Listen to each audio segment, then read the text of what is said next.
La Dirección de Altos Estudios se permite recordar que este es un espacio exclusivamente académico y de construcción de conocimiento en el que concurren expositores internos y externos a la Fiscalía. Por lo tanto, las posiciones expuestas por los conferencistas no necesariamente reflejan las posturas oficiales de la institución.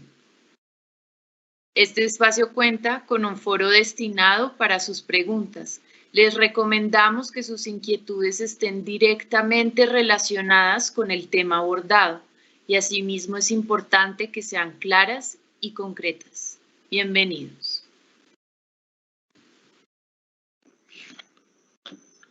Reciban un cordial saludo todos los servidores de la Fiscalía General de la Nación en todo el país. Nuevamente con ustedes en este ciclo de conferencias y charlas virtuales con nuestros funcionarios expertos, con algunos invitados importantes a nivel nacional. Hoy tenemos cadena de custodia con el doctor William Fernando Garzón, es ampliamente conocido en el ámbito de policía judicial y de criminalística.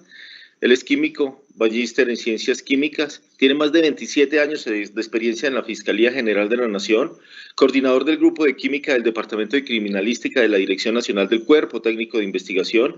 Está vinculado al Comité de Cadena de Custodia desde el año 2004 hasta la fecha. Ha sido integrante también del grupo de elaboración de las diferentes versiones del Manual de Cadena de Custodia y del curso virtual de Cadena de Custodia de la Dirección de Altos Estudios. En ese entendido, tenemos un experto que durante la siguiente hora nos hablará de la cadena de custodia en el sistema penal acusatorio en Colombia. Doctor William Garzón, nos agrada que esté nuevamente con nosotros y por favor, a partir de este momento, le escucha Colombia entera. Muy buenos días. ¿Me escuchan ahí? Sí. Doctor Jorge Mario, agradecerle a usted y a todo su equipo de trabajo la invitación a participar en este evento. De igual forma, un agradecimiento muy especial al ingeniero Fabián Mariño de la DAE por todo su apoyo y su soporte. Presentar disculpas a todo el país por el impasse que tuvimos el día martes con la presentación, pero bueno, ya hoy logramos solucionarlo. Bueno, entonces hoy vamos a hablar del sistema de cadena de custodia colombiano, nuestro sistema de cadena de custodia. Vamos a trabajar mucho con relación al manual que está vigente a la fecha, que está su portada, de nuestro sistema de cadena de custodia. Este es el contenido de la presentación que vamos a hacer el día de hoy. Básicamente es una pequeña introducción, unos conceptos, vamos a hablar de algo de capacidad demostrativa, vamos a hablar de formatos y terminamos con buenas prácticas y situaciones habituales del día a día en cadena de custodia en el país. A manera de introducción, contarles que desde 2002 existe un comité permanente de cadena de custodia. A la fecha, ese comité está integrado por el director del Instituto Nacional de Medicina Legal y Ciencias Forenses, el director de Investigación Criminal e Interpol de la Policía Nacional, lo que conocemos como DIJÍN, y por parte de la Fiscalía, el director del Cuerpo Técnico de Investigación, quien a su vez preside el comité. Ellos tres son el comité como tal, cada uno de ellos delega 2 servidores de su entidad con experiencia en policía judicial o en ciencias forenses, y esas 6 personas conforman la Mesa Interinstitucional de Cadena de Custodia, como órgano asesor, técnico asesor del comité. Esto que les acabo de resumir en esta diapositiva es un resumen de la resolución 135 de 2018 de la Fiscalía, en la cual el fiscal reglamenta nuevamente el comité y establece sus funciones y su operatividad. ¿Listo? Entonces, para que sepan que tenemos digamos, es el referente en cadena de custodia en el país, es el comité de cadena de custodia. En la parte conceptual vamos a trabajar un par de 3 conceptos básicamente. El primero de ellos es cadena de custodia. Entonces, primero quiero hacer una claridad. El tema de cadena de custodia es un tema que genera mucha discusión y mucho análisis desde lo académico, lo jurídico, lo operativo, lo práctico. Yo hoy vengo a hablarles de cadena de custodia práctica, la operativa, la del día a día, la del hacer, ¿de acuerdo? Porque pues, ya sabemos por experiencia que puede generar muchas discusiones muy enriquecedoras, pero hoy vengo a hablarles de lo práctico, del día a día, de nuestra realidad. En ese entendido, pues hay muchas definiciones para cadena de custodia. Yo presento aquí una de las que tenemos en el manual y es una que dio la Corte Constitucional en una sentencia, donde dijo que la cadena de custodia representa en el procedimiento penal un objetivo esencial, pues en su ejecución o no está la forma de probar el delito, su imputación y el grado de culpabilidad de quien lo cometió, así como la base esencial para hacer posible la reparación de la víctima. Entonces es importante aquí tener claro que cadena de custodia, no perdamos el norte, lo que buscamos es coayudar al proceso penal para probar el delito, demostrar un hecho, si fue punible o no punible, todo eso nos ayuda a nuestro sistema de cadena de custodia para materializarlo. Como les decía, cadena de custodia es un tema práctico, entonces acá hay una definición un poquito más sencilla para que grabemos en nuestro disco duro. ¿Qué es cadena de custodia? Es un procedimiento técnico aplicado a los EMPIF. Cuando usted mira a los actores del proceso penal, ¿quién es el técnico, el operativo, el práctico? Pues somos nosotros, policía judicial, los laboratorios, los forenses, los expertos. ¿De acuerdo? Entonces nosotros somos los llamados a conocer y manejar muy bien el tema de cadena de custodia para asesorar a nuestros fiscales y a los jueces en el manejo del tal como tal de la evidencia. Y entonces aprovecho esta diapositiva también para hacer claridad o ser muy puntual frente a un tema. Solo se somete a cadena de custodia las evidencias. Desafortunadamente tenemos una cultura en el país de hacer cadena de custodia a una gran cantidad de objetos y de elementos basados en muchos supuestos como por más temor, ¿no? Hágale cadena de custodia porque no sé si más adelante lo vamos a necesitar, porque es que es mejor, prefiero que hagámosle cadena de custodia. Entonces aparecen una cantidad de tabús frente al tema y la solución es simplemente hágale cadena de custodia porque, perdónenme la expresión, pareciera que una cadena de custodia no se le niega a nadie. Pero vamos a ver lo que implica, cuando a mí me dan una orden de decir someta a cadena de custodia. ¿Listo? Entonces, por favor, cadena de custodia solo se aplica a las evidencias. El siguiente concepto que vamos a trabajar hoy es ¿qué es una evidencia? En nuestro código está como elementos materiales probatorios y evidencia física, EMPIF. No voy a leer el texto por tiempo, pero básicamente una evidencia es cualquier cosa, cualquier objeto. Bueno, aprovecho aquí que se me pasó para hacer un paréntesis. Estas memorias de esta presentación, ya me comprometí con el doctor Gonzalo a reenviárselas ahora terminemos a la DAE para que la puedan montar y compartir, o igual pues si las personas están interesadas, al final está mi correo y pues yo con gusto les envío unas memorias de la presentación. Entonces, evidencia puede ser cualquier objeto, cualquier cosa. ¿Qué lo convierte en evidencia? La palabra clave ahí es la que está en rojo, análisis. ¿Cualquier cosa puede ser evidencia? Sí. ¿Qué lo convierte en evidencia? Que usted le va a pedir un análisis, una pericia, una experticia, llámenlo como quiera, pero es importante hacerlo. Entonces, en ese entendido, cuando yo en el lugar de los hechos recolecto, obtengo algo y lo vuelvo evidencia y hago todo lo que implica, pues el siguiente destino de ese objeto debe ser un laboratorio, un perito, un experto. Y después de eso, sí mandarlo a un almacén de evidencias. ¿Y por qué hago esa claridad? Porque en el país ahorita, en muchas partes, eso no está funcionando así. Recogen los elementos y de una vez los llevan al almacén de evidencias. Entonces la pregunta que uno se hace, ¿y para qué lo recogió? Porque para que la evidencia funcione hay que someterla a un análisis y no recoger por recoger. ¿De acuerdo? ¿Eso en qué se materializa? Que tenemos una alta congestión en los almacenes de evidencia, estamos colapsados, los procesos penales, y entonces, cuando uno le pregunta a Policía Judicial que por qué está pasando esta situación, casi que al unísono le dicen a uno, es que los fiscales no toman decisiones. Entonces, automáticamente le echamos toda la culpa a los señores fiscales. Y entonces, ya por experiencia, y cuando miramos ese ejercicio, nos dimos cuenta de que eso no es tan cierto. Porque en el sistema penal oral acusatorio, el que va al lugar de los hechos ahora es el Policía Judicial solito. Ya no va el fiscal. Entonces, hoy día, lo que nos estemos llevando del lugar de los hechos, de la inspección, de las URIs, que estemos sometiendo a cadena de custodia como evidencia, lo está haciendo solo Policía Judicial. O sea que si estamos congestionándonos de muchas cosas que no son evidencia, no es culpa del fiscal, es culpa de nosotros mismos. Y segundo, bueno, viene la segunda parte, que después tenemos el otro problema, el otro componente, y es que efectivamente los señores fiscales no hay una cultura fuerte de tomar decisiones sobre los elementos, entonces eso contribuye a la congestión. Entonces quiero hacer claridad que aquí no es, la responsabilidad no es solo de uno de los dos actores, es de todos. Entonces hay que trabajar, hay una corresponsabilidad. Entonces lo importante es empezar, y voy a tratar de reiterarlo mucho, el trabajo en equipo dentro de las actuaciones. ¿Listo? Entonces, ¿evidencia puede ser cualquier cosa? Sí. ¿Qué lo convierte en evidencia? Que usted le va a solicitar un análisis, una pericia o una experticia.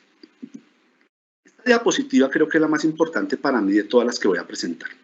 Y es fundamental que diferenciemos cuando estamos en una situación, en una inspección a un lugar de los hechos, cuando estemos cuando se esté en un lugar de los hechos, cuando estemos en la URI, haciendo alguna inspección, lo más importante es mirar si el elemento es una evidencia. Si el elemento es una evidencia y usted ya la tiene clara y qué análisis le va a solicitar, listo, sométase al sistema de cadena de custodia. Pero si no la tiene tan clara, pregúntese si lo que tiene al frente de pronto no es una evidencia, sino un bien. Y el bien hay que darle otro tratamiento. Hay otro tratamiento jurídico a los bienes, ¿sí? Pero no someterlos a cadena de custodia. Ustedes no se imaginan la cantidad de bienes a nivel nacional sometidos a cadena de custodia. Y la tercera opción, que es la que también genera mucha congestión, es pregúntese si más bien lo que usted tiene al frente no es una evidencia, sino una información o una fuente de información. La información y las fuentes de información son importantes para el proceso penal, para la investigación, por supuesto que sí, pero la solución no es someterlas a cadena de custodia. La información es información y hay que trabajarla como tal. ¿Listo? Entonces hay que tener claridad de eso porque muchas veces en la práctica que está pasando, cuando tenemos información o fuentes de información, casi que la solución inmediata, uy, no, eso es muy valioso, hágale cadena de custodia, porque es que es muy importante. Entonces, por favor, la cadena de custodia no está diseñada para solucionar un problema de seguridad de información. ¿Listo? Es para la seguridad de las evidencias, pero no para la seguridad de información. Porque tenemos un problema grande en el país de gran cantidad de información sometida a cadena de custodia. Y es que viene a adicionar una situación. Yo, policía judicial, tengo la potestad de definir qué es evidencia. Voy al lugar y yo encuentro un objeto y decido que ese objeto para mí es muy importante y lo someto y lo inicio el sistema de cadena de custodia. No tengo que pedirle permiso a nadie. Tengo esa potestad. Pero resulta que yo le inicié al elemento que fuera un sistema de cadena de custodia y ese mismo día o al otro día mi jefe me dice, oiga, William, ¿usted por qué sometió a cadena de custodia ese objeto si eso es un bien? Eso es una pertenencia. Y entonces digo, ay, me equivoqué. Y resulta que ya no puedo hacer nada. Porque yo puedo crear la evidencia, decidir qué es, pero no puedo tomar decisiones sobre ella. Me toca esperar que un fiscal o un juez me dé la orden de quitarle, o me dé una orden diciéndole, quítele el rótulo de evidencia a ese objeto. Entonces, si ven, puedo crearla, pero no puedo tomar decisiones sobre ella. Entonces, ahí empieza otro factor que ayuda a la congestión. Entonces, cuando yo tengo un elemento y decido que es una evidencia, mire todo lo que debo hacerle a ese elemento. Debo fijarlo, recolectarlo, embalarlo, rotularlo, iniciar el registro de cadena de custodia, ingresar al sistema de información SPOA, crear la evidencia en el SPOA, diligenciar el módulo de cadena de custodia en el SPOA, mantenerlo actualizado y luego enviar el elemento para análisis o para el almacén como está pasando, como les mencionaba anteriormente. Si se dan cuenta, todas esas actividades demandan tiempo y recursos. ¿Listo? Y hay seccionales del país que las hemos visto, las hemos visitado, donde la conectividad al SPOA funciona muy bien a las 10, 11 de la noche. Y a esa hora es que los compañeros de la SIGINO y del CTI tienen que ir a sus oficinas a alimentar el SPOA y a crear las evidencias. Y entonces es muy triste estar uno a las 11 de la noche ingresando al SPOA y alimentándolo, perdónenme la expresión, de basura para el proceso penal. Entonces es importante, por favor, que tengan claro que solo se somete a cadena de custodia la evidencia, que es la que nos va a ayudar mediante un análisis a validar o descartar nuestras hipótesis de trabajo. ¿Listo? Entonces, por favor, que quede claro todo lo que me implica cuando a mí me dan la orden de someter a cadena de custodia un elemento o cuando yo decido hacerlo. En la versión vigente del manual de cadena de custodia tenemos un capítulo que se llama así, requisitos de validez del sistema de cadena de custodia. Es como una lista de chequeo. Es como ahora con los sistemas de gestión de la calidad, es como la lista de chequeo de mi evidencia. Entonces son una serie de situaciones o de actividades que yo debo garantizarle a la evidencia para blindarla, para que vayamos tranquilos a los juicios orales, para que nuestros fiscales se sientan tranquilos y dicen, voy tranquilo al juicio oral porque esta evidencia con la cual estoy demostrando mi hipótesis está muy blindada. Entonces es fundamental que esto lo sigamos para todas las evidencias. Y pues por tiempo no voy a entrarme a detallarlas, pero simplemente es contarles que a la evidencia hay que identificarla muy bien. Hay que, con un muy buen embalaje, garantice su integridad y tengo que verificar si ese elemento requiere unas condiciones especiales para su preservación, por ejemplo, cadena de frío. Viene el tema de seguridad, como ya les mencioné, ¿a la evidencia hay que darle seguridad? Sí, a la evidencia como tal. Pero como les mencioné anteriormente, la cadena de custodia no está diseñada para darle seguridad a documentos o a información. Pongo un ejemplo. Los señores fiscales tienen sus carpetas de caso. Él tiene la responsabilidad de darle seguridad a esa carpeta, porque esa carpeta no se le puede perder, no se le pueden extraviar documentos que tenga la carpeta del caso. Igual en los archivos de las dependencias, los archivos digitales, ¿hay que darle seguridad? Sí, pero por favor, la cadena de custodia no está diseñada para resolver ese problema de seguridad de sus documentos, ¿de acuerdo? Entonces, a la evidencia como tal, hay que darle seguridad, sí. Entonces, en nuestro modelo colombiano, que la forma más, digamos, más sencilla de darle seguridad a ese elemento es el uso de los almacenes de evidencias. Luego viene el concepto de continuidad. La continuidad se refiere a que el elemento mantenga una secuencia ininterrumpida. Y adicional a eso, lo que buscamos también para blindarla es que el elemento pase por el menor número posible de manos. ¿Sí? Eso afortunadamente ha avanzado mucho en el país y es un gran logro que hemos visto hoy día, que uno ve cadenas de custodia con 3, 4, 5 firmas mucho, no como antes que eran por cualquier cantidad de manos pasaba nuestro elemento. Luego viene el registro, lo que la gente normalmente llamamos la cadena de custodia, ¿no? El registro es una parte del sistema. Y en el registro es donde vamos a plasmar todo lo que le pase a nuestra evidencia, desde cuándo nace hasta cuándo muere. Cualquier cosa que se pase con ella, entonces por eso nosotros la vendemos como es la historia clínica de la evidencia, ¿cierto? En nuestra historia clínica donde está todo.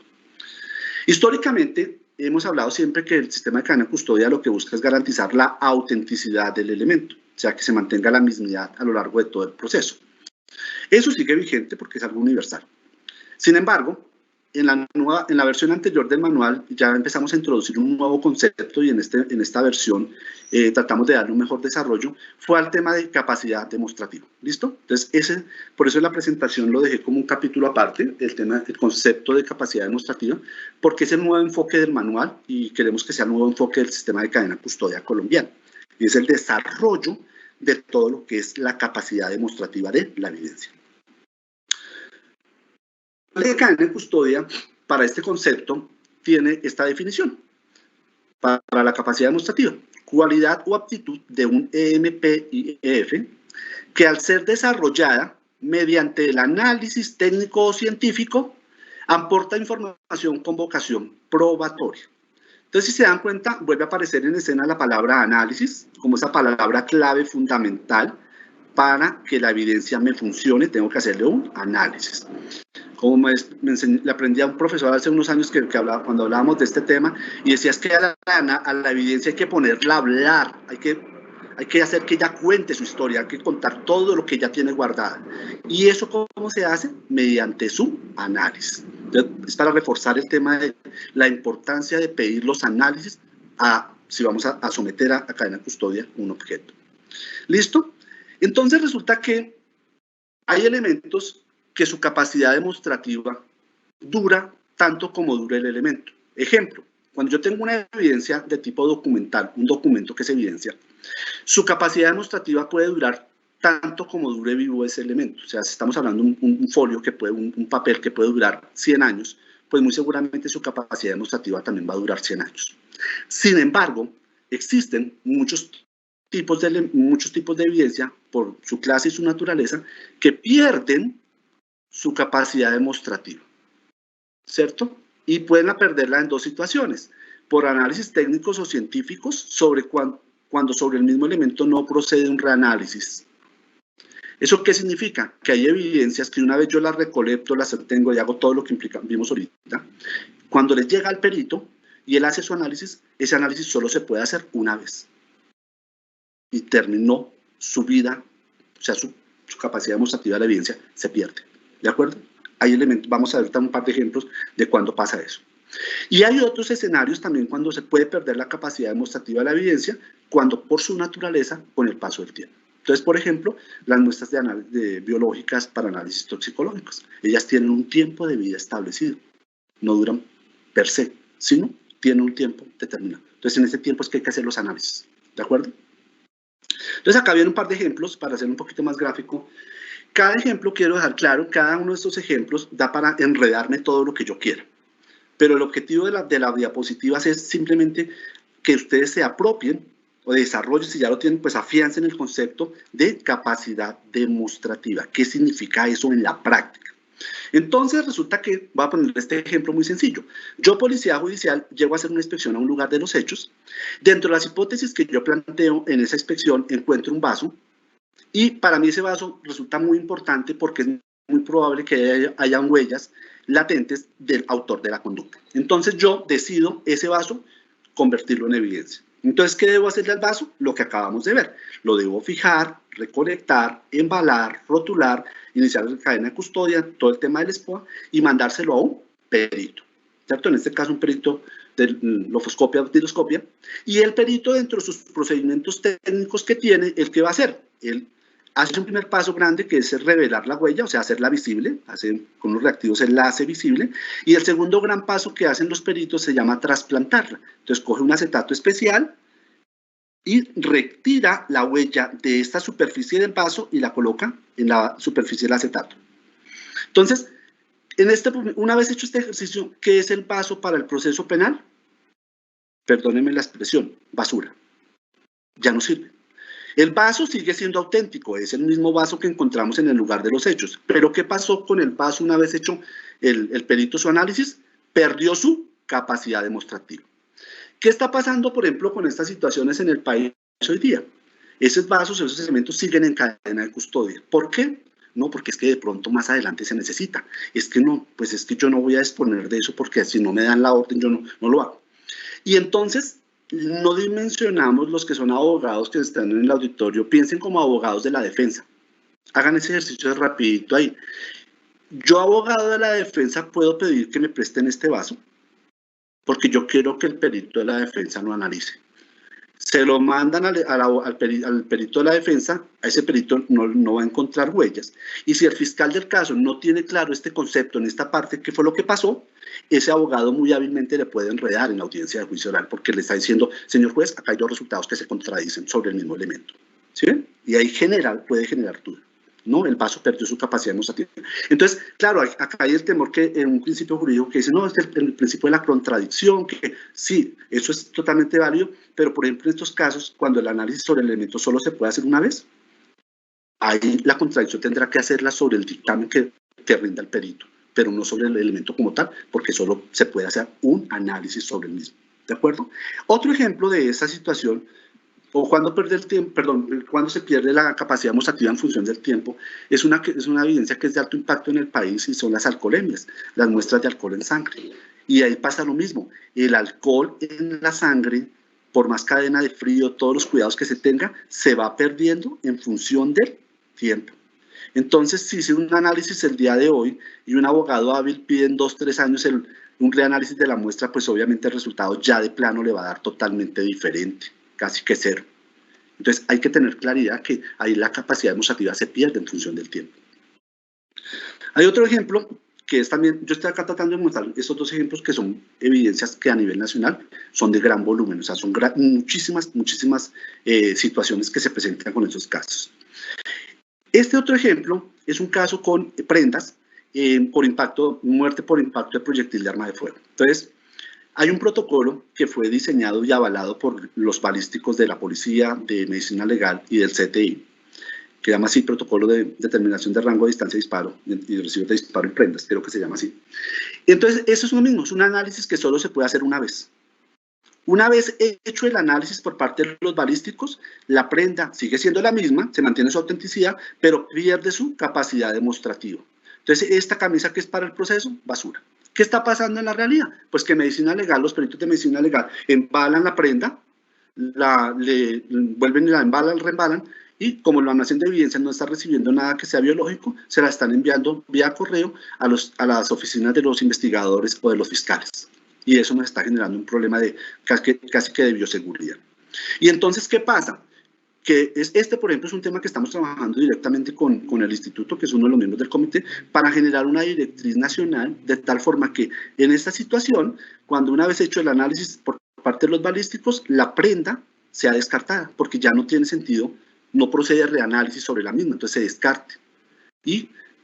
Pero estamos trabajando fuerte para sacar una directriz, porque en medicina legal ellos tuvieron problemas, algunos peritos balísticos fueron visionarios y dijeron, no, pues esto ya no sirve, pues disponían de la prenda, y algunos de ellos tienen investigaciones disciplinares abiertas, porque con orden de quién destruyeron la evidencia. Entonces, por eso es la importancia que necesitamos que nos apropiemos del concepto de capacidad demostrativa. Luego voy a aplicar otro ejemplo, que es parecido, pero diferente, en el sentido de que acá procede el reanálisis. Entonces voy a hablar de un delito de alto impacto en el país, que es violencia sexual. Entonces, en ese tipo de delitos, la Policía Judicial envía a la medicina legal prendas, un panty de la víctima, el vestido, pero también enviamos cobijas, colchones, cubrelechos, tapetes, cosas de alto volumen, o prendas completas. ¿Qué hacen los peritos del instituto? Ellos inspeccionan la prenda y establecen en qué parte de la prenda o de la tela o del elemento es donde está la evidencia. Entonces ellos, digamos que aquí para el ejemplo gráfico, lo que está en el recuadro rojo que ustedes vean ahí, es realmente lo que es, ahí es donde está la evidencia biológica. Como en este tipo de evidencia sí procede el reanálisis, o sea, yo puedo repetir y repetir el análisis hasta que se acabe la muestra. ¿Qué hacen los peritos del instituto? Cortan la prenda, el pedazo de tela lo cortan, y ese pedacito de tela, ya no tienen que guardar toda la cobija, sino un pedacito de la cobija, se queda en cadena de custodia dentro del instituto. ¿Por cuánto tiempo? Ellos saben que eso puede durar N años ahí guardada. Eso lo tienen claro. ¿Qué es el resto de la prenda para el proceso? Basura. Entonces, esto es lo que ellos ahorita reembalan y otra vez para el despacho de los investigadores o para los despachos de los señores fiscales. ¿Qué pasa si la defensa, por ejemplo, en este caso, pide una parte y dice que yo quiero que mi perito de la defensa analice la muestra? Si he hecho todo el trámite, digamos, el procedimiento de autorización, y ordenan que hay que darle un pedazo, una fracción de la evidencia a la defensa, pues ¿qué hace medicina legal? Coge este fragmento, lo corta y le da un pedazo de la tela a la defensa, por ejemplo, hablando del principio de contradicción, para que él pueda hacer sus análisis. Entonces, si ven, es un escenario diferente, pero lo importante acá, si ven, el resto de la prenda, le extraímos la capacidad demostrativa y obviamente ya sigue siendo el mismo, pero perdió su capacidad demostrativa. Entonces acá hay una cantidad de ejercicios, pero quiero es que se vayan apropiando de lo que implica eso. Entonces resulta que cuando hicimos este ejercicio con los forenses y con los fiscales por separado, ¿qué encontramos? Voy a decir una cosa que es muy fea, pero es la realidad. Encontramos que en muchas partes esto se maneja como feudos. El feudo de los fiscales, el feudo de la policía judicial, el feudo de los forenses, el feudo de... Entonces, como que todos acá, cada uno trabaja su feudo y yo no interacciono con el otro. Entonces, para empezar a cambiar esa cultura y que trabajemos en equipo, colocamos en el manual este párrafo. Una vez finalizado el análisis del MPIF por parte del experto asignado, se deberá, no es optativo, el perito debe indicar dentro de las observaciones de su informe si la muestra fue agotada durante el procedimiento o si sobre el mismo MPIF no procede un reanálisis de la misma naturaleza, con el fin que la autoridad competente cuente con elementos de juicio desde una órbita técnico y científica para autorizar su disposición final.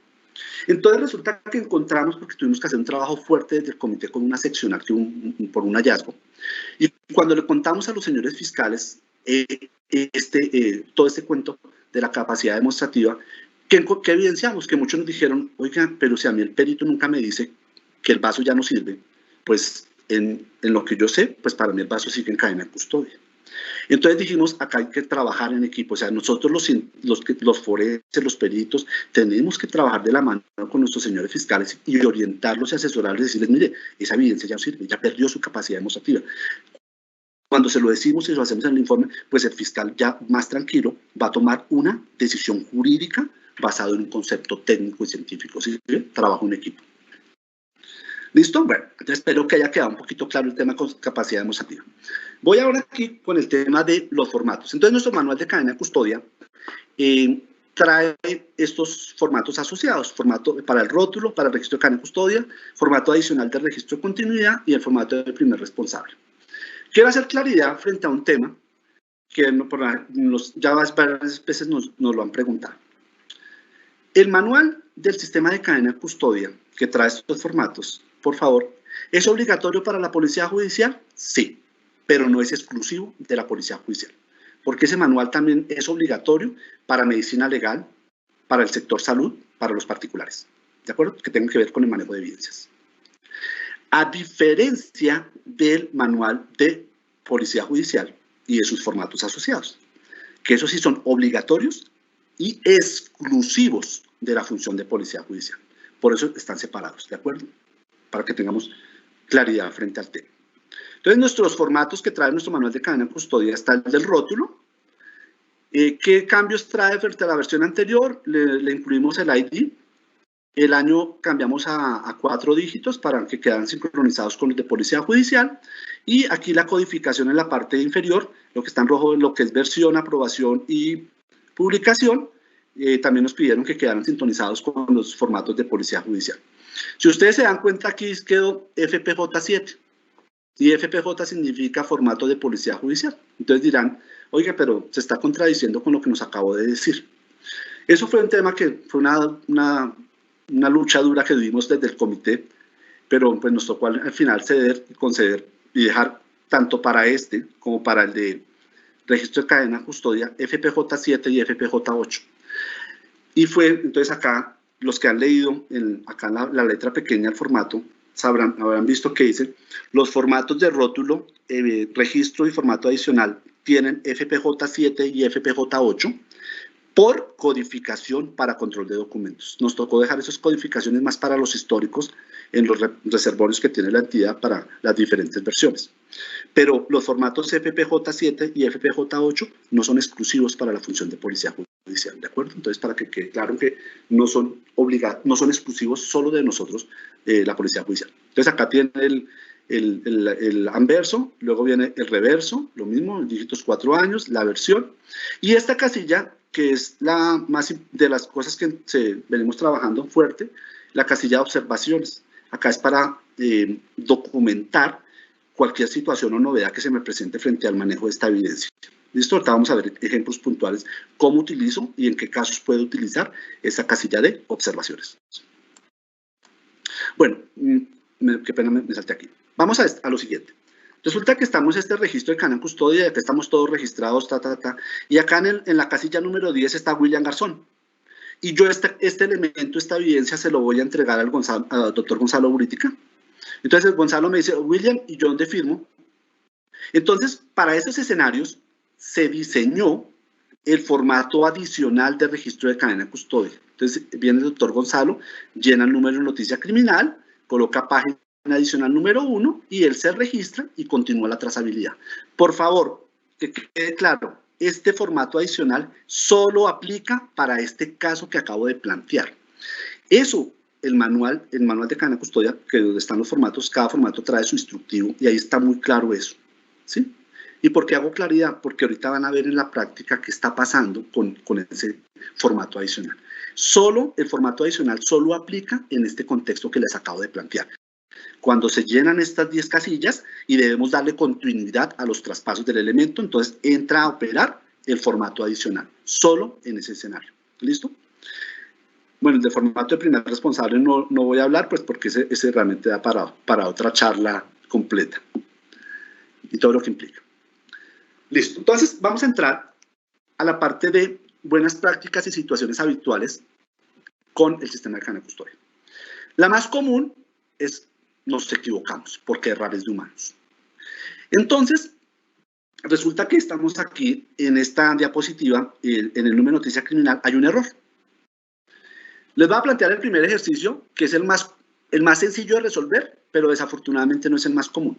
Entonces resulta que yo inicié este registro de cadena de custodia, en el número hay un dígito mal, y cuando yo ayer recolecté esta evidencia, se la voy a entregar al doctor Gonzalo Buritica, él hace muy juicioso su tarea, me dice, oiga, William, tenga cuidado porque este número de noticia criminal está mal.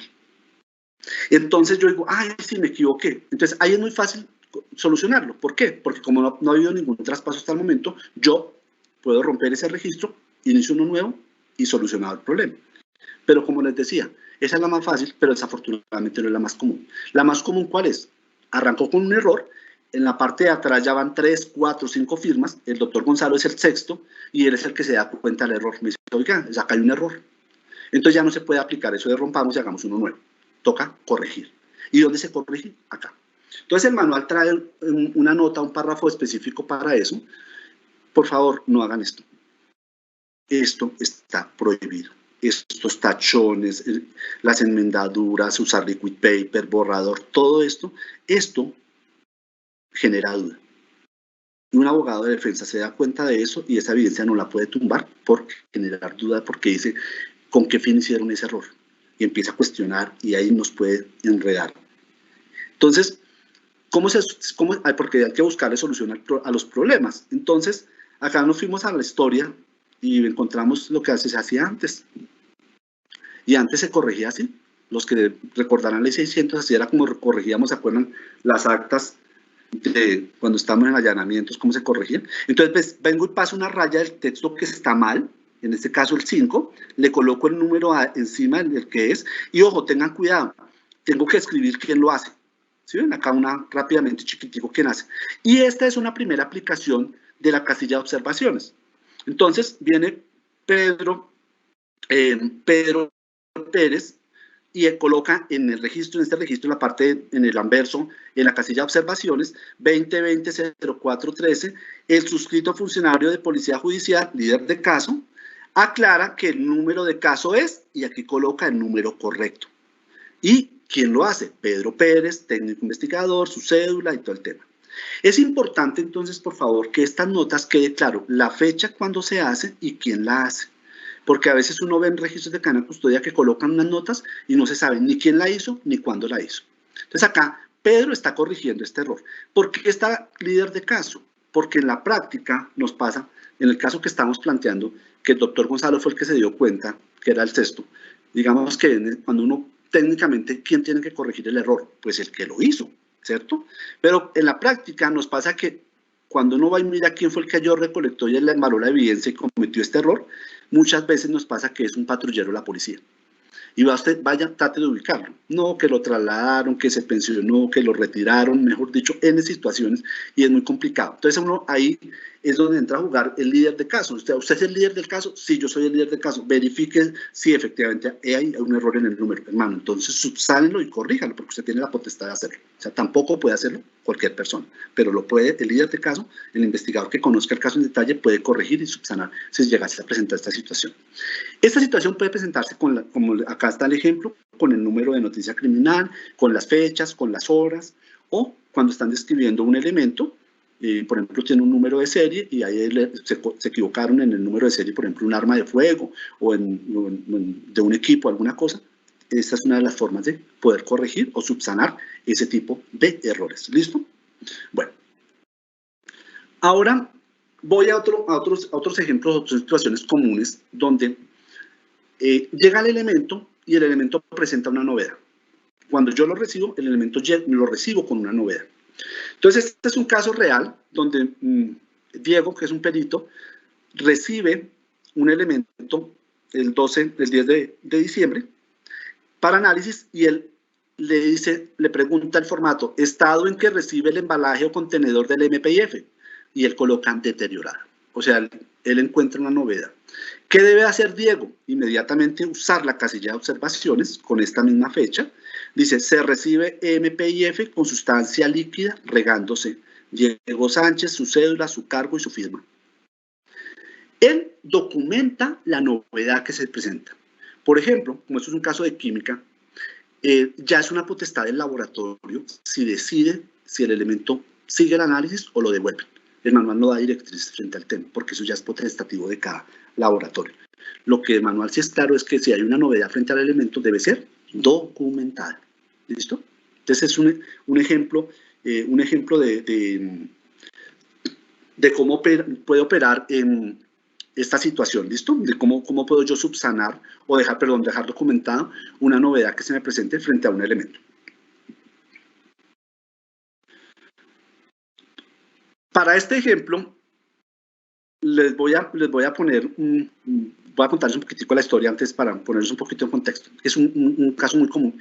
Creíamos que era ya una prueba superada, pero desafortunadamente revivamos nuestra historia, está volviendo a coger fuerza. Y es un ejemplo clásico que es con el problema de los celulares en el delito de hurto. Entonces, en el delito de hurto, cuando se captura en flagrancia a la persona que robó el celular, va el policía de vigilancia a la URI, llega a la URI con el detenido, el dueño del celular y el celular. Casi que por default, ellos automáticamente llegan a la URI ya con el celular en cadena de custodia. Tenemos problemas en algunas ciudades donde el policía llega con el celular y no se lo reciben si el celular no va en cadena de custodia. Entonces la pregunta que se hace uno ahí, o que ya tenemos claro, pregunta, ¿qué pericia, qué experticia, qué análisis le va a solicitar usted a ese celular para demostrar el delito de hurto? La respuesta, ninguno. Ahí hay que mostrar pertenencia, pero eso es otro tema. Entonces, se dan cuenta, el elemento ya está sometido a cadena de custodia y es evidente que no es una evidencia. Pero lo que hablábamos anteriormente, no podemos arbitrariamente la policía judicial tomar decisiones. Entonces el manual trae un párrafo específico para esa situación donde dice que si sobre un elemento, un objeto se inició el sistema de cadena de custodia y no lo es, se debe solicitar al fiscal del caso que ayude a subsanar la situación. Entonces en este caso llegó el celular en cadena de custodia, lo recibe la policía judicial y ese policía judicial le pide al fiscal del caso, o al fiscal de la URI, que por favor le ayude a solucionar. Entonces el fiscal le da una orden y en este caso Pedro Sánchez subsana o soluciona el problema. Y entonces él va a colocar 2020-0302, el suscrito funcionario de policía judicial según OPJ, número tal, hace devolución del celular, entre paréntesis MPIF, a su propietario.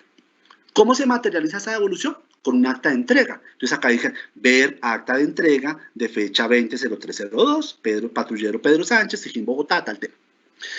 Como esta evidencia prácticamente ahí muere, ahí muere esa cadena de custodia, ¿qué debe hacer esta persona? En este caso Pedro, cerrar el registro. ¿Sí lo ven? Cierra el registro. ¿Y el registro qué dice el manual? Debe enviárselo a la carpeta del caso para que quede el histórico de que ese celular nació como evidencia y cuando murió como evidencia. Pero que realmente aquí se dan cuenta no era una evidencia, sino fue un mal procedimiento de iniciarle cadena de custodia, algo que entrada no.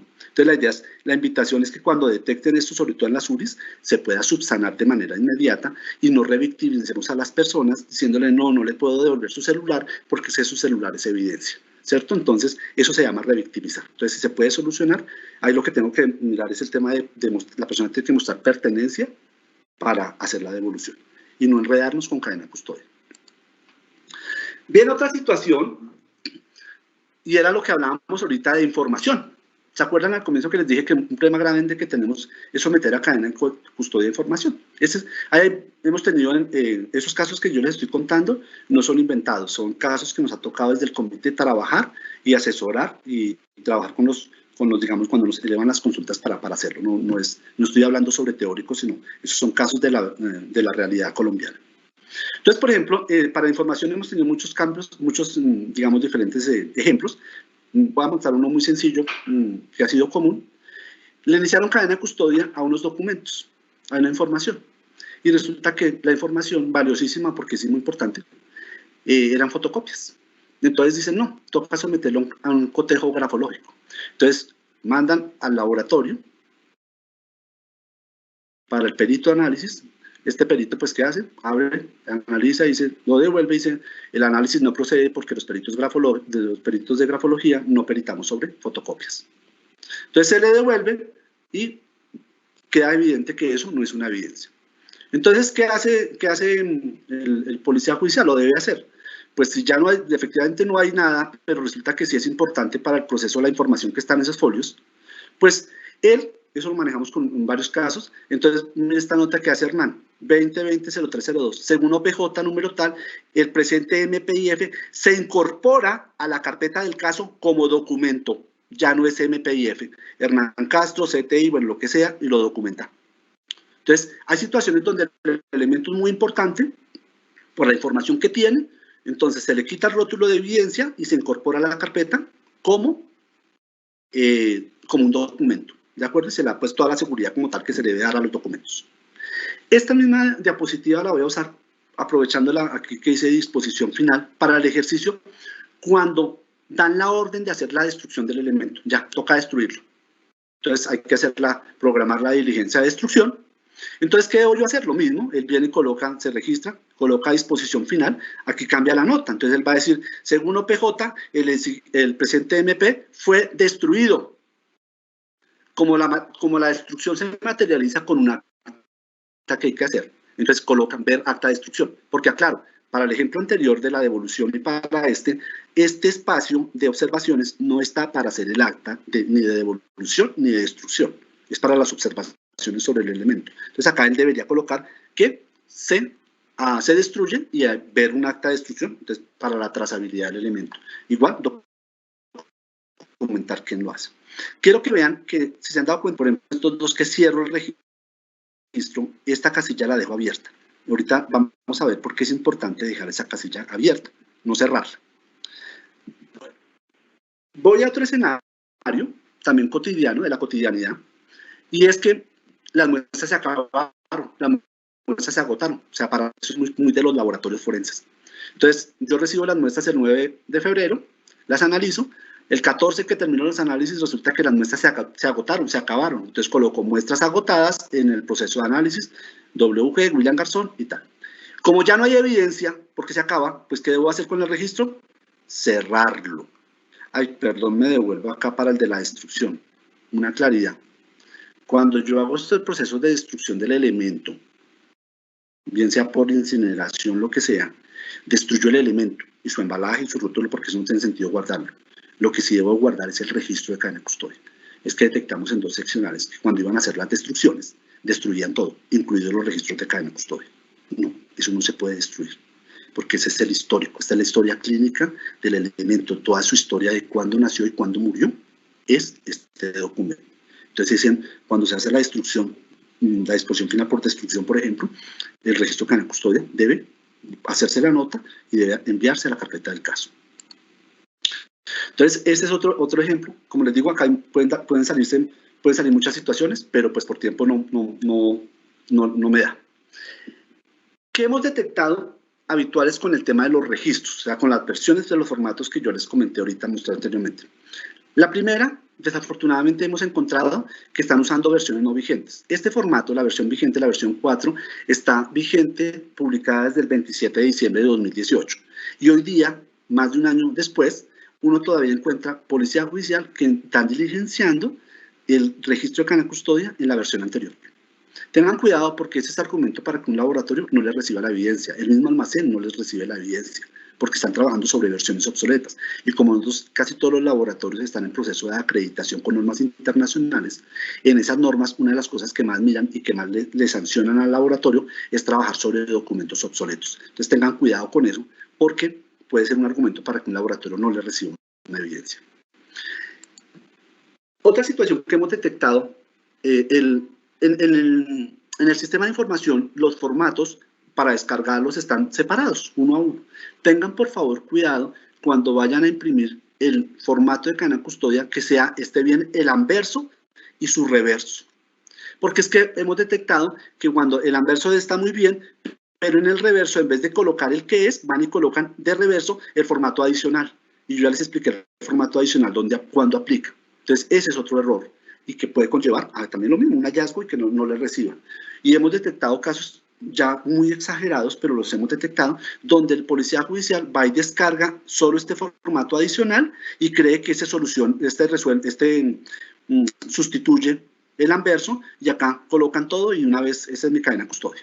Y después van al laboratorio, entonces llaman y ponen la queja furioso porque el laboratorio no le quiere recibir el elemento y cuando uno va y mira, pues obviamente están trabajando ni siquiera sobre una versión obsoleta, sino una versión que ni siquiera le aplica para el contexto en ese momento.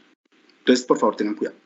¿Se acuerdan lo que les decía ahorita de dejar las casillas, la casilla de observaciones abierta?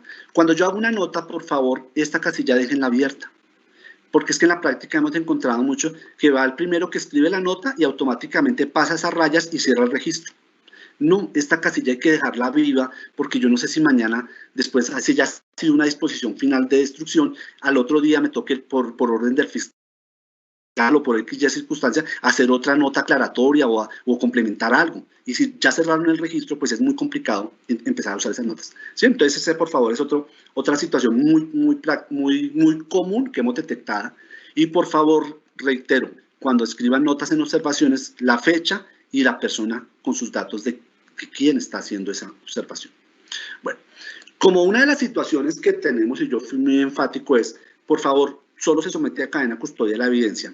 Y de pronto nosotros, por experticia, porque soy nuevo en la entidad, porque en muchas situaciones me cambiaron de grupo, no tengo claro qué puedo pedirle a una evidencia.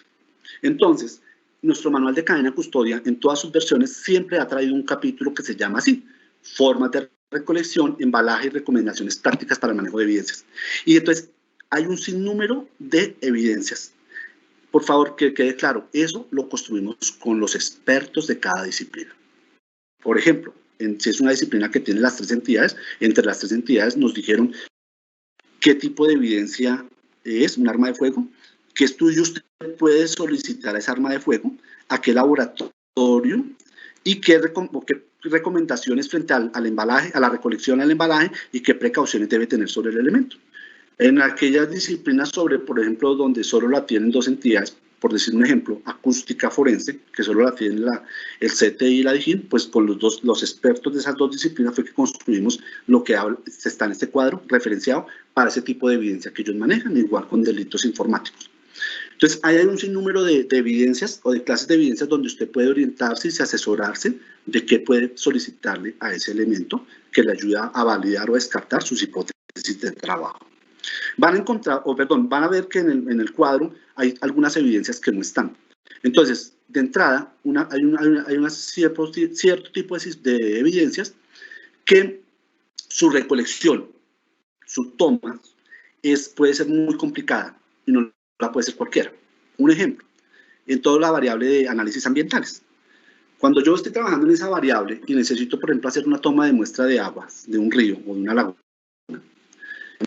eso no es tan sencillo de ir y meter un frasco en el agua y sacar la botella con agua, ya tomé la muestra y ya mandémosla para el laboratorio. No. En esa situación, por ejemplo, se requiere un entrenamiento especial, unos equipos especiales para la toma, o sea, unas condiciones muy específicas. Entonces, eso no lo puede hacer cualquier persona. Entonces, por eso, como ya es tan específico, esos tipos de situaciones no están incluidas en este cuadro, porque ya se necesita una experticia, una preparación y unos elementos específicos para la recolección de embalaje. Entonces, por favor, para que ya saben que tienen ese documento, ese capítulo en el manual de cadena custodia para capacitación, autocapacitarse, pero también cuando estén frente a una situación real y no saben qué pedirle o qué pueden potencialmente pedir una evidencia, ahí está. ¿Listo? Bueno, creo que el tiempo me pasé un par de minutos frente a lo que tenía proyectado. Este es mi correo institucional. Ya normalmente también la mayoría de veces canalizan las consultas a la dirección del Cuerpo Técnico de Investigación, o sea, el correo del doctor Alberto Acevedo Quintero, pero igual también pueden redireccionarlas al suscrito. Ya el doctor Acevedo me informó que continúo siendo uno de sus delegados ante la mesa interinstitucional. Entonces, muchísimas gracias por su atención y termino como siempre termino. Espero que no me hayan entendido nada, porque eso los obliga a buscar el manual de cadena custodia y a leerlo, porque nosotros muchas veces no lo leemos y las defensas sí lo están leyendo muy juiciosamente el manual de cadena custodia. Muchísimas gracias. No sé si hay alguna pregunta.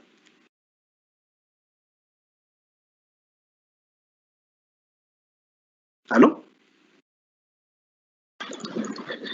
Sí, señor, sí tenemos preguntas. Me salgo aquí, Fabián, ¿cierto? ¿Me salgo? ¿Y regreso a la presentación? No hay inconveniente, sí está bien.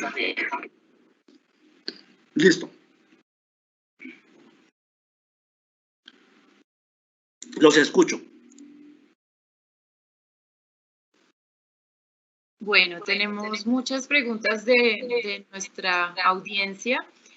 La primera es, en el numeral 5.3.9 se habla de las correcciones que se pueden realizar en la cadena de custodia.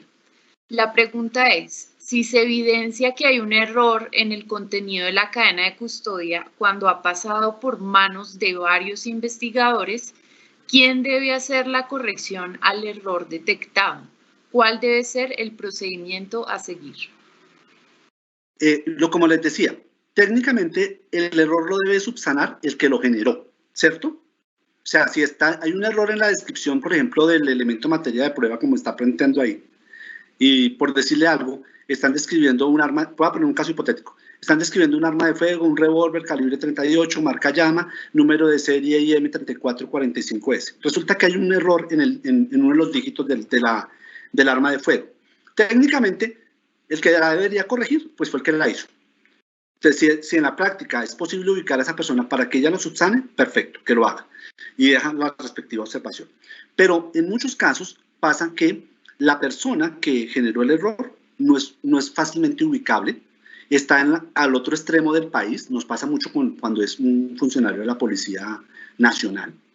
Y entonces en esos casos hay que solucionarlo. Entonces una de las formas más prácticas que hemos encontrado es el líder de caso, ¿cierto?, que verifique y efectivamente evidencia que si hay un error, él podría corregirlo. O sea, no puede ser cualquier persona, tiene que ser. Y es como vimos en la diapositiva, es un ejemplo puntual. Hay situaciones donde a veces es mucho más complejo el tema y la corrección no se puede solucionar tan sencillo, entonces ahí sí nos toca mirar otros escenarios y tratar de ubicar a la persona como tal que generó el error. ¿Listo? Listo. Segunda pregunta. ¿A partir de qué fecha entró en vigencia el nuevo formato de cadena de custodia? ¿Qué se debe hacer con aquellos formatos que después de esta fecha se diligenciaron en versiones anteriores? Bueno, ahí tuvimos un problema, una situación, y es que la orden fue una orden desde el Consejo Nacional de Policía Judicial que debían salir sí o sí. Y en últimas, la fecha que nos dieron para publicar los dos manuales, Policía Judicial y Cadena de Custodia, fue el 27 de diciembre. Entonces recordarán que para esa época el 90% de la Fiscalía estaban de vacaciones. Entonces cuando llegaron, muchas personas no se enteraron de que había esos cambios, y eso nosotros lo llevamos y tratamos de analizar desde el comité para dar como una especie, un tiempo de gracia para el cambio de la versión. Pero jurídicamente era muy complicado hacerlo, entonces digamos que fue más un tema de, oiga, comuníquele a todo el mundo, tenga cuidado. Lo que, digamos que, por lo tanto, no hay un tiempo prudencial. Lo que no tiene presentación es que después de un año todavía estén usando la versión anterior. Que haya pasado en los primeros meses del 2019, sabemos que pasó. Pero ya después de tanto tiempo, no tiene sentido que estén una noticia que se genere el día de hoy, usar el formato de la versión anterior. Y ojo, porque eso no está solo pasando con el formato de cadena de custodia, sino también con los formatos de policía judicial. Están trabajando sobre sus reservorios y tienen las versiones anteriores, ¿no? Entonces, tener cuidado con eso. Ya. Bien. En la ley 1708 de extinción del derecho de dominio, en las pruebas que se recopilan se hace necesario que para estas se inicie cadena de custodia, aunque estas hagan parte del proceso, pero no tienen radicado nunca en el SPOA. O sea, la recolectan, pero no, según entiendo, recolectan, pero no están creadas en el sistema de información, ¿es lo que entiendo, más o menos? Sí, dice en las pruebas que se recopilan se hace necesario que se inicie cadena de custodia, aunque no tengan radicado nunca en SPOA. Pero entonces no entiendo, pero tiene que haber un radicado base, ¿no? Que es el primer que genera el proceso, ¿no? Porque es cierto, si es un proceso de extinción, tiene que haber un... Lo que podría interpretarse ahí es, a veces, bueno, aclaremos un tema. Por ejemplo, a veces hacemos una inspección, por ejemplo, en ese tipo de situaciones, y es tanta la información que encontramos en el momento del allanamiento de la inspección que la más fácil es traerse todo en cadena de custodia. ¿Sí? Eso puede hacerse, pues lo hacen. Lo importante es que analicen y verifiquen qué hay ahí y realmente qué es evidencia, no, para que depuremos y nos quedemos con lo que realmente es evidencia. Pero lo que sí está claro es que el sistema de información debe alimentarse, porque también hemos evidenciado que muchas veces generamos cadenas de custodia, no alimentamos el SPOA y el señor fiscal ni siquiera sabe la existencia de esa evidencia en su proceso. Entonces, de pronto, si ya es un tema para la persona que se anda a la consulta, más específico, estoy más enfocado, por favor, me envía un correo y desde el comité les damos respuesta, ¿sí? Porque acá no damos posiciones personales, sino posición de comité. Así es. En el caso de recibir en laboratorio una solicitud de análisis que viene de otra ciudad, llega con cadena de custodia de MP errada en un dígito del NUNC, ¿se debe devolver para corrección o existe alguna manera de corregirlo sin necesidad de regresar la MP con unidad documental a la ciudad de origen para su corrección? Bueno, entonces, me llega al laboratorio, entonces voy a plantear porque no lo dije en la charla, pero hay dos situaciones. Una situación es cuando el error está en el oficio de la solicitud, que ese es muy común. Y el otro es que el error esté en el registro de cadena de custodia. ¿Listo? Entonces, cuando el error está en el oficio, es muy fácil solucionar porque uno llama a la persona y dice, oigan, el oficio de la solicitud tiene mal el número de noticia criminal. Entonces, mándeme un correo, mándeme un oficio por fax y ese oficio subsana el error que hay en el oficio. Entonces, cambio el oficio, lo pego ahí, pero queda aclarado. Pero cuando el error está en el registro de cadena de custodia, ni un correo ni un oficio lo solucionan. ¿Por qué? Porque imprimo el oficio o imprimo el correo y el registro de cadena de custodia me va a permanecer con el error. En esos casos, o se le dice a la persona, venga, puede viajar hasta tal ciudad y tal cosa, y me dice, no, imposible, no hay de otra, sino necesariamente toca devolver el elemento para que la persona corrija o subsane el error. Perfecto. En relación con esto, preguntan igualmente cómo solucionar un error en cadena de custodia en la descripción del MP cuando ya llega para análisis en el laboratorio. Lo mismo, o sea, desafortunadamente, pues yo, como trabajo en el tablero de estupefacientes, allá es donde uno lo evidencia. Entonces, por ejemplo, descripción del elemento material de prueba, una bolsa plástica conteniendo material vegetal. Y cuando uno abre material y se encuentra, resulta que no es un material vegetal, sino un sólido de color habano. ¿Cierto? Ahí hay un error en la descripción del elemento. Entonces, volvemos a lo mismo. Si está el investigador ahí a la mano que verifique, ay, casi, mire, el acta acá está el acta de PIPH, si efectivamente era un sólido, acá hay un error, lo corrijo, lo subsano, verificamos, lo puede hacer esa persona. Si está en otra ciudad, necesariamente ahí sí nos toca devolverlo.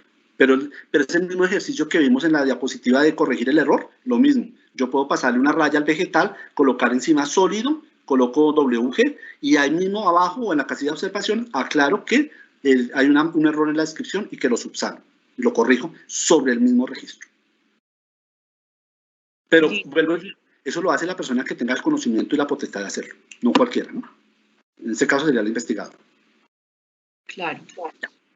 ¿Cuál es el procedimiento a realizar con las evidencias que ingresan por ventanilla única de correspondencia para los casos de denuncias escritas que ingresan por esta oficina? Bueno, ahí tocaron un tema interesante, es el tema de la denuncia. El manual trae un párrafo específico, lo tengo tan presente porque fue el último, cuando íbamos a sacar esta versión, fue el último párrafo que colocamos con la dirección de atención al usuario, porque es un tema que ya está. Y básicamente, está para orientación, está en la página 14 de nuestro manual. Voy a leer rápidamente. Dice, cuando el denunciante llega al momento de presentar la denuncia, ya sea de manera presencial, virtual o escrita, o sea, en este caso es escrita, como está planteando la pregunta, momento de presentar la denuncia, ya sea de manera presencial, virtual o escrita, información, objetos o documentos, esta se recibirá como información anexa y se tramitará bajo los lineamientos establecidos por la entidad. Si después de analizar por el fiscal y la policía judicial se determina que se trata de una evidencia, se cambia su connotación y se le dará aplicación al elemento. Entonces, en la práctica, ¿qué pasa? Cuando la persona llegaba a colocar la denuncia, ¿cierto? Todo lo que aportaba esa persona en sus mapas mentales, allá que llegaba con una cantidad de cosas, automáticamente se le estaba recibiendo y todo automáticamente se sometía a cadena de custodia, así fuera basura, ¿sí? Entonces, con la dirección de atención al usuario, dijimos, la doctora Margarita y su equipo, dijimos, no, eso toca corregirlo. Entonces, ¿cómo se le recibe? A la persona se le va a recibir todo, pero como anexos, como información anexa. Y después de su valoración decimos, mire, efectivamente, este elemento sí es fundamental para el proceso, es una evidencia. Entonces, Policía Judicial inicia el sistema de cadena de custodia. Ahí está la trazabilidad, no hay problema con la trazabilidad porque está todo documentado, ¿cierto? Entonces, ahí no hay problema con eso. Pero esa es la forma, manejarlo inicialmente como información o anexos a la denuncia, no enredarnos con, como volviéndolo automáticamente de evidencia. ¿Listo? Listo. Bien, con respecto al inicio de la cadena de custodia, cuando se tiene una línea interceptada en la que envían el CD grabado al investigador, ¿quién debe iniciar la cadena de custodia? Y segundo, cuando el investigador tiene el elemento y lo lleva al almacén, ¿se solicita que se diligencie el respaldo? Y tercero, hay despachos que solicitan copia de la cadena de custodia para llevar al juez en los casos de allanamiento y registro. ¿Esto está bien o no? Son varias preguntas. Bueno, sí. Entonces primero, con las salas técnicas tenemos una situación que estamos trabajando porque no hay unidad de criterio frente al tema en cuanto al yo, el recolector y el embalo. ¿Listo? Entonces el analista, que es el que tiene la línea, por lo general, él es el, digamos, el que halló, porque él es el que está responsable de la... Entonces él terminó su interceptación, él habla con su coordinador de sala y le dice, jefe, tengo lista ya, por favor, quémeme, porque yo no tengo la potestad de hacerlo. Entonces, el coordinador es el que da la orden para quemar el CD y el analista va y recupera el CD para iniciar la cadena de custodia. ¿Por qué no hay claridad? Porque ahí tenemos grupos donde el halló, el recolector y el embaló es responsable solo el analista, pero hay grupos donde dicen no, lo halló el analista, lo recolectó el coordinador y lo embaló el analista, ¿sí? Cambian las funciones. Eso es un trabajo que ya, pues, pasa que con esto de la pandemia, pero era una de las mesas de trabajo que teníamos pendientes de trabajar con las salas técnicas, tanto de Dijín como de Fiscalía, para que eso quede unificado, o sea, que todos lo hagamos igual. Ese es el primer escenario. Entonces, el segundo escenario, me decía, bueno, esa fue la primera parte, como que yo lo recolectó, entonces les digo que eso es un tema que no está unificado en el país. La segunda parte era el tema de las fotocopias, me decía, no. ¿Me repites, por favor? Qué pena, me perdí ahí. Sí, cuando el investigador tiene un elemento y lo lleva al almacén. Al almacén, ya. Entonces, viene una claridad. Yo hallé, William Garzón, halló, recolectó y embaló la evidencia. ¿Listo? Entonces, en la primera parte está el halló, recolectó y embaló. Si yo, William Garzón, voy a llevar ese elemento al almacén, ¿cierto? En la parte de atrás, o sea, en el primer registro, la lógica que dice que el primero que se debería registrar sería la persona del almacén de evidencias, porque me está recibiendo. Resulta que yo llego al almacén y la persona del almacén me dice, no, qué pena, usted tiene que registrarse de primeras. Si poniéndole lógica, eso es un absurdo, porque me está pidiendo que me entregue a mí mismo el elemento. Pero resulta que ese no es un problema ni del almacén ni del compañero, es un problema del SPOA.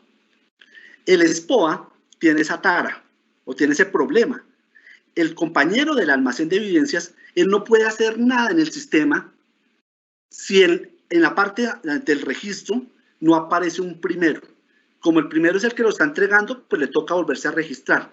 Hemos trabajado mucho el tema con las TICs, lo hemos escalado varias veces para ver si logramos subsanar eso, porque es que eso es un problema del sistema de información y no tiene lógica que me pidan a mí volverme a registrarme, entregándomelo a mí mismo para podérselo entregar al almacén. Entonces, por favor, queden claros, no peleen con los compañeros de almacenes de evidencia cuando es el primer renglón, entiendan que no es un problema de los almacenes, es un problema que no hemos logrado solucionar del SPOA. Y la tercera, yo no hablé acá de fotocopias por tiempo, pero nosotros somos muy radicales con el tema de la fotocopia. La fotocopia es un documento, tan pronto usted sabe, la fotocopia es como una fotografía instantánea, pero no se actualiza en el tiempo. El registro de cadena de custodia se está actualizando en el tiempo. Entonces, si yo saco una fotocopia en un momento dado, en un punto, y la dejo ahí, pues muy seguramente el original va a tener 4 o 5 firmas diferentes. Entonces, ¿para qué me sirvió esa fotocopia original? Para nada, porque automáticamente es un documento obsoleto, no se actualiza en el tiempo. Entonces, el comité sí somos muy radicales que la cadena de custodia solo lleva un original. Ok, muy bien. Listo, seguimos a otra pregunta. ¿Las entrevistas forenses deben ser sometidas a cadena de custodia? ¿Los videos deben ser sometidos a cadena de custodia? Bueno, con el tema de la entrevista forense, nosotros hicimos una mesa de trabajo con los psicólogos de la Fiscalía, porque técnicamente la entrevista de por sí, por concepto, la entrevista es un documento. Pasa es que la entrevista forense, hay una ley de por medio donde dice que las entrevistas forenses se deben someter a cadena de custodia. Nos hicimos todo un análisis con los psicólogos y el comité y encontramos que realmente el que materializa esa entrevista en la audiencia de juicio oral por lo general son los psicólogos forenses. Entonces, en ese entendido, suena muy chistoso lo que voy a decir, pero fue como el ejercicio que hicimos y encontramos que si alguien había que someter a cadena de custodia eran los psicólogos, porque es el que la materializa. Entonces la posición del comité en su momento se validó, dijo, no, la entrevista en principio es un documento, conceptualmente un documento. Lo que sí se les dijo también es que la entidad en esta disciplina debe empezar a generar la cultura de archivos de entrevistas, ¿sí? Archivos de entrevistas. Y lo que hablábamos ahorita, al archivo hay que darle seguridad, sí, claro, hay que darle seguridad y todo, pero hay que generar la cultura de generar un reservorio o un archivo para las entrevistas. Pasa lo mismo en fotografía. En fotografía al comienzo, ellos querían cometer a cadena de custodia las imágenes. No, con ellos organizamos el tema y hoy todos los grupos de fotografía lo que tienen son archivos de imágenes. Y hay que darle seguridad a esos archivos, sí se le da seguridad, pero no someterlos a cadena de custodia. Entonces, en ese tema nosotros como comité hemos sido claros que la entrevista forense en principio es un documento que se le debe dar seguridad, sí, y para eso creemos que la solución es crear archivos de entrevistas. Perfecto.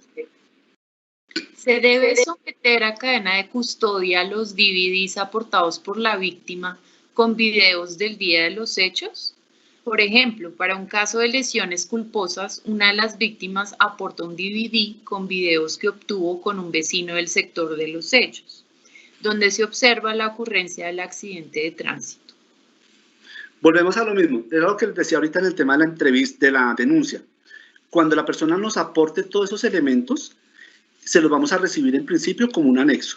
Y una vez hecha la valoración por parte de la policía judicial, normalmente ¿qué va a hacer el fiscal? Le va a decir a la policía judicial, venga, revise este video, ¿qué tal está?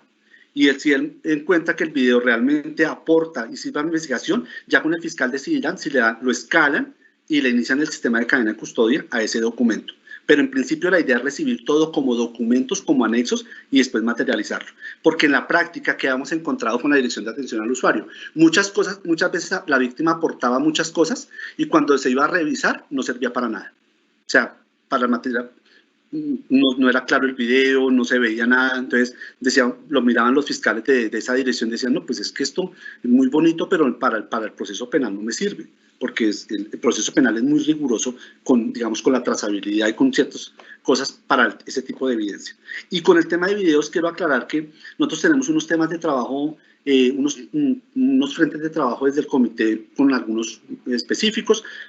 Uno de los temas que estamos trabajando, que tenemos pendiente de trabajar, pues ya tenemos, todo organizado para unas mesas de trabajo, es con todo lo de que son las centrales donde están las cámaras de vigilancia, porque tenemos ciudades donde usted va y pide una copia necesito una copia de tal cámara en tal periodo de tiempo, por ejemplo, cuando sucedió el accidente de tránsito. Entonces hay ciudades donde eso me lo entregan de una vez, el CD ya me lo entregan en cadena de custodia. Y hay otras ciudades donde depende del que esté de turno. Si está de turno Juan entrega todo como un documento, pero si está María de turno, María entrega todo con cadena de custodia. Entonces es una mesa que tenemos pendiente, porque acá la idea es unificar y que todos lo hagamos de la misma manera.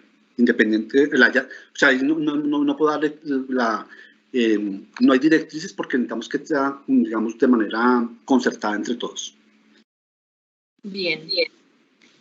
¿Qué criterio debe tener un policía judicial para declarar algo como elemento material probatorio y someterlo a cadena de custodia? Ahí entra a jugar, como les digo, cuando estábamos en ley 600, nosotros íbamos a las diligencias con los fiscales. Entonces, el que tomaba la decisión era el fiscal, era el que decidía qué se llevaba y qué no se llevaba en lugar de los hechos. En ley 906, la policía judicial va sola al lugar de los hechos. Entonces, el policía judicial es el que toma esa decisión.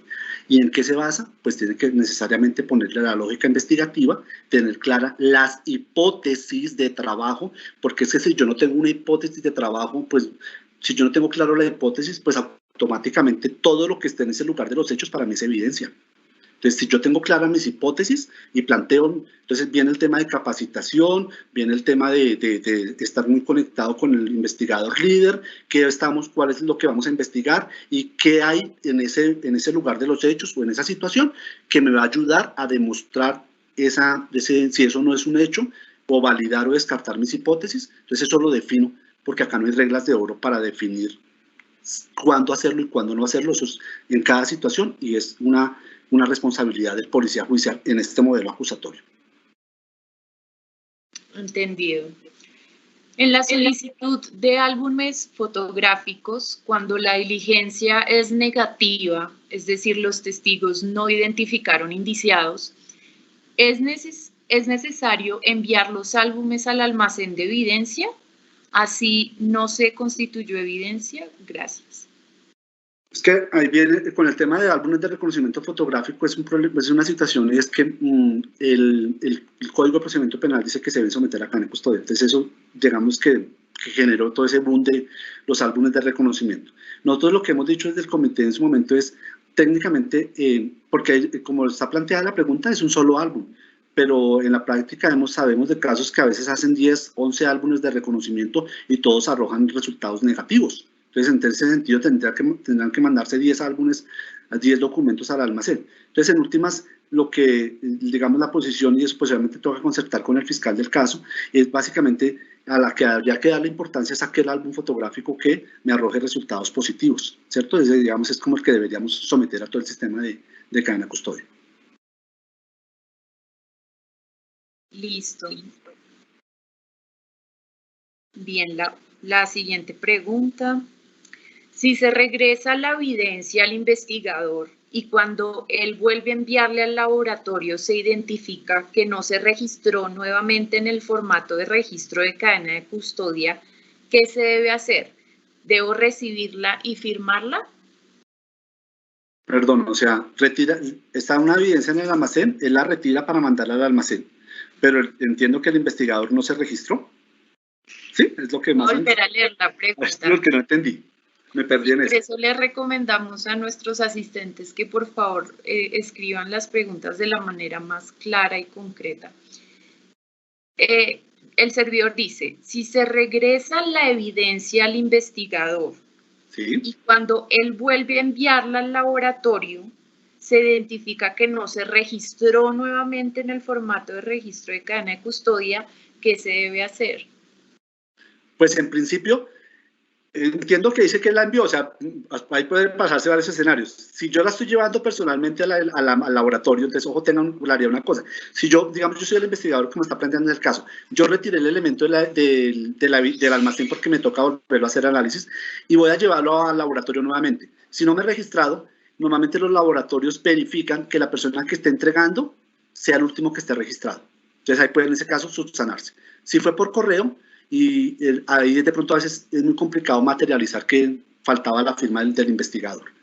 Si ya pasó casos que se registraron, vuelve la casilla, no lo hemos mirado en detalle, pero podríamos mirarlo, pero una posible solución es en la casilla de observaciones dejar la nota que entre tal registro y tal registro está el investigador tal, para dejar el histórico, como para subsanar el problema. Bien, muchas gracias. Bueno, quisiera establecer si es necesario o no someter a cadena de custodia los videos que se obtienen de cámaras privadas, donde quedó registrados los hechos. Por ejemplo, ocurrió un accidente y una cámara de una tienda como El Éxito grabó estos hechos. El investigador o la persona lesionada rescata esos videos. ¿Será en ese caso necesario la cadena de custodia o solo puedo incorporar esa evidencia con la persona que lo recolectó? Es lo que les hablaba ahorita de los videos, ¿sí? Por ejemplo, cuando yo voy y ya lo obtengo de un tercero, ahí no tenemos claridad, pero en principio lo que estamos invitando a la gente es, oiga, obténgalo, pero por lo menos revíselo y mírelo si sirve o no sirve y si justifica, porque por ejemplo, entonces ahí es donde yo, por ejemplo, Policía Judicial, verifico, digamos que lo recibí como un documento, como un anexo que me lo está entregando la persona en el momento de la denuncia o la investigación, lo obtuve y lo miré y encuentro que sí, efectivamente, no sirve para nada. Pues le informo al fiscal y digo, oiga, doctor, en este video no hay nada, absolutamente nada que aporte. Pronto, pues dejémoslo como un documento, pues como orientativo. Pero puede ser el escenario que dice, oiga, doctor, mira, casi efectivamente está materializado todo, nos queda le queda a usted muy fácil para su teoría de caso, argumentar y todo. Entonces el fiscal, ¿qué me va a decir? William, sométalo a la cadena de custodia y lo inicio el sistema. Ay, pero es que el problema fue, no, pues dejo claro que yo recolectó y embaló William en este momento y en la descripción del elemento coloco un CD que contiene grabación de la esquina tal, el cual fue aportado por Pedrito Pérez al momento de la denuncia, o puede darse el escenario que el cual se obtuvo por el suscrito en labores de vecindario, muchos escenarios. Entonces dejar documentado en la descripción, por ejemplo, el elemento y cómo lo obtuve, si fuera ese caso, de iniciar cadena de custodia. Es que, mire, eso nos pasa mucho con una situación, por ejemplo, con la DIAN, para poner casos de la DIAN. La DIAN inicia procesos administrativos y después de 4 o 6 meses encuentra que hay un componente penal. Entonces le dan traslado de la carpeta a la fiscalía y ellos ya están muy juiciosos en la DIAN documentando todas sus diligencias. Entonces es muy común en las carpetas de ellos tener CDs donde está todo el operativo. Pero eso viene allí como un documento. Entonces, cuando llega a la fiscalía, ¿qué hacen los fiscales de este caso? Le dan traslado de ese CD a su policía judicial y el policía judicial verifica, revisa las grabaciones y dice, uy, doctor, si este video está, mejor dicho, 1A. Entonces el fiscal dice, listo, inicie cadena de custodia. Y entonces viene, oiga, pero ¿cómo la inicia cadena de custodia si los hechos fueron de hace 6 meses? No importa porque está la trazabilidad. La trazabilidad, ¿quién me la da? El acta de la DIAN, cuando lo encontraron, quién lo hizo, cuándo llegó a la fiscalía.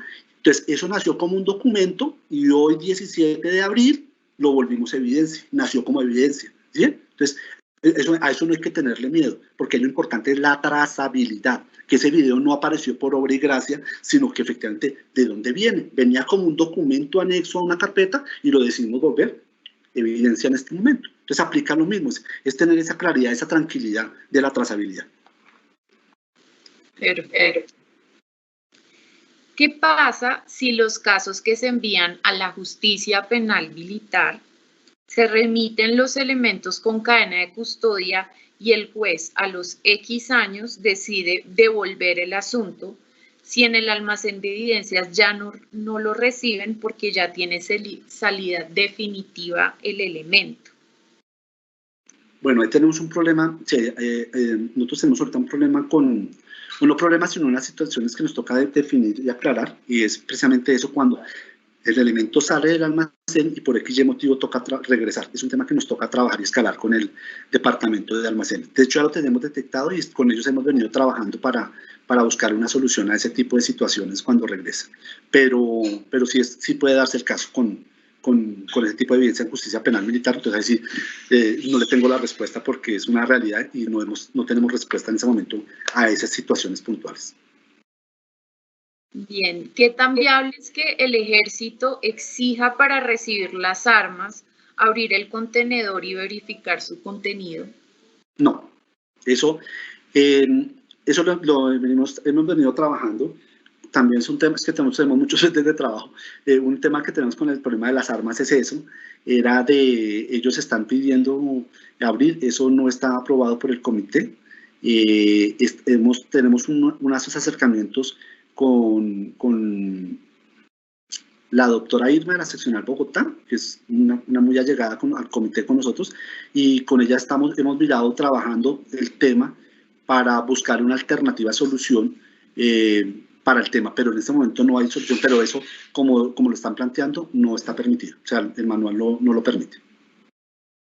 Eso sí está claro, es un mal procedimiento que la verdad está haciendo carrera en el país, y es una cosa que tenemos que trabajar para dar directrices. Ok, vamos con las últimas 2 preguntas. Señor, te agradecería si me deja al final un minuto para una notica que se me olvidó comentar, pero ya lo hablamos ahorita. Si me regala un minutico al final. Listo, sigamos. Entonces, ¿por qué Medicina Legal usa otros formatos para el registro de cadena de custodia y rótulo de EMP diferentes a los vistos hoy? Bueno, cuando arrancó todo el sistema, en la primera versión del manual, cuando miramos, pues el deber ser era que todos deberíamos trabajar los mismos formatos. Cuando el tema lo trabajamos con los delegados de medicina legal en el comité, encontramos un problema y era un tema estructural. Resulta que medicina legal para ese momento había hecho una inversión fuerte en un sistema de información, si no me falla la memoria, el sistema LIMS, y ese sistema de información que le había costado un pocotón de plata al instituto, automáticamente le generaba el formato el sistema automáticamente le generaba el rótulo y le generaba un registro de cadena de custodia. Entonces, en ese momento, fue más una decisión política. El fiscal en su momento dijo, no, por favor me dejan una nota donde dicen que forman parte integral del manual los formatos que maneja el Instituto Nacional de Medicina Legal y Ciencias Forenses, y así está escrito en el manual y históricamente los hemos avalado. Afortunadamente, ya desde el año pasado, con el director en ese momento del instituto, la directora, ella era consciente que la idea era que todos trabajáramos lo mismo, y ellas ya estaban empezando a mirar desde el instituto, a hacer sus cambios en sus sistemas de información para que los formatos que generaran fueran igualitos a los que están en el manual de cadena de custodia. Sin ir tan lejos, nosotros tenemos ahorita ese problema con el SPOA.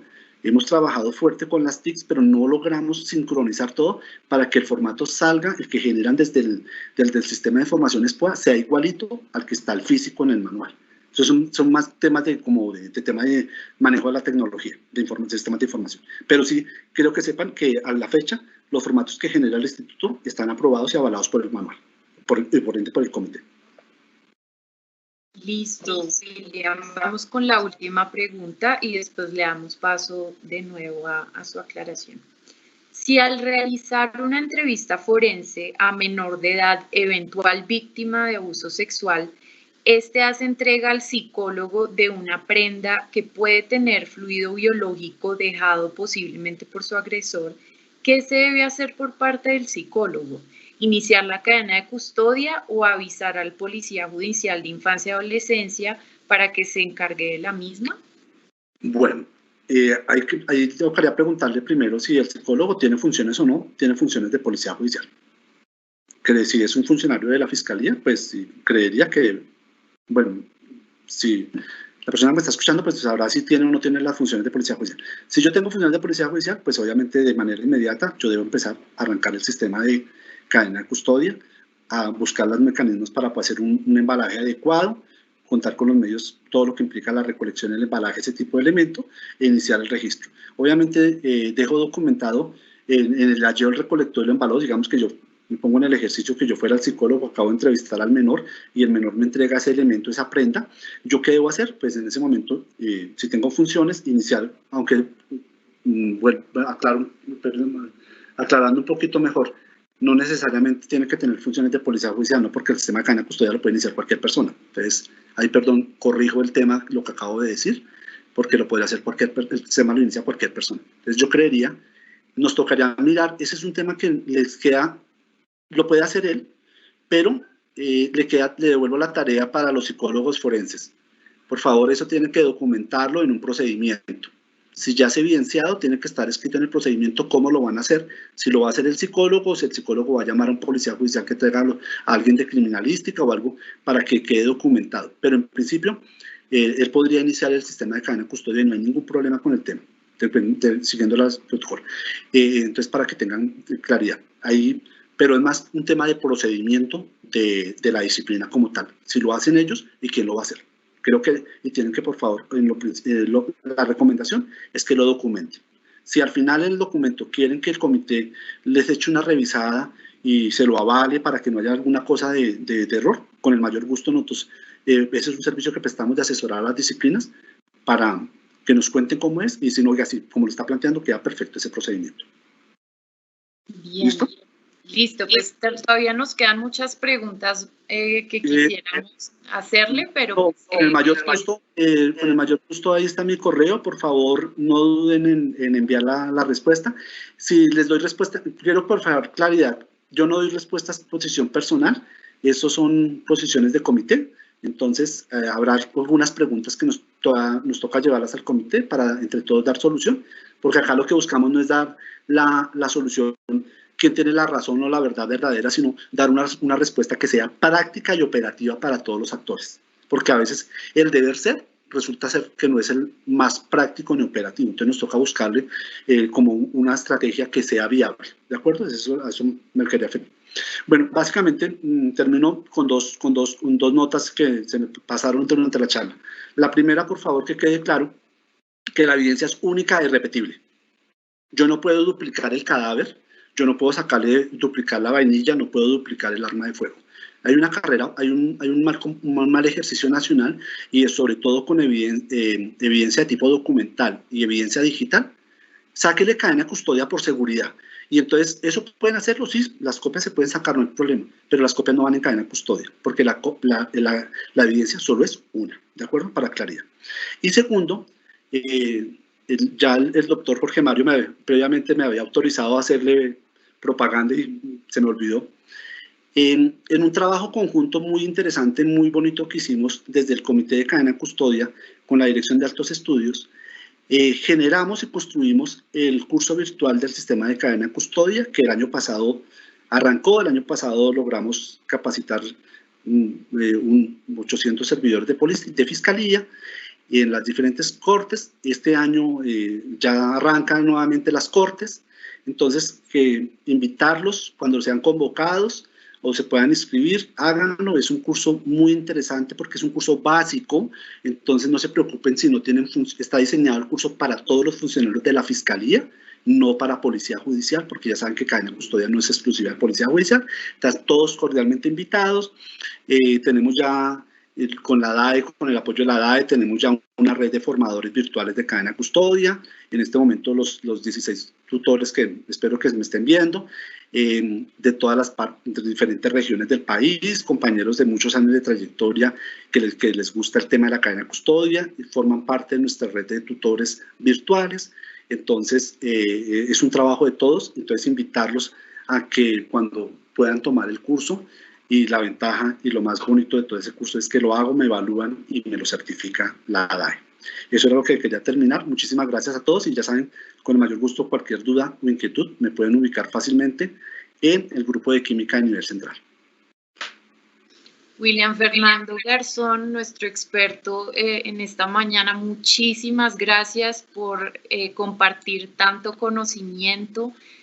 Toda esa información estoy segura que fue valiosísima para los servidores, tuvimos muchísimos asistentes. Gracias por tan dedicada exposición. No, a usted, muchísimas gracias. Bueno, y gracias a los asistentes por habernos acompañado. Esta charla quedará en las memorias de la página de la Dirección de Altos Estudios, entonces podrán también volver a revisar la presentación de William Garzón y las preguntas también que quedaron en el foro, pues saben que podrán ser respuestas por William igualmente. Los invito además de eso, pues a nuestra charla de esta tarde, que va a ser sobre evidencia digital y delitos informáticos, a las 3 p.m. por este mismo canal. Muchas gracias y feliz mediodía. Hasta luego.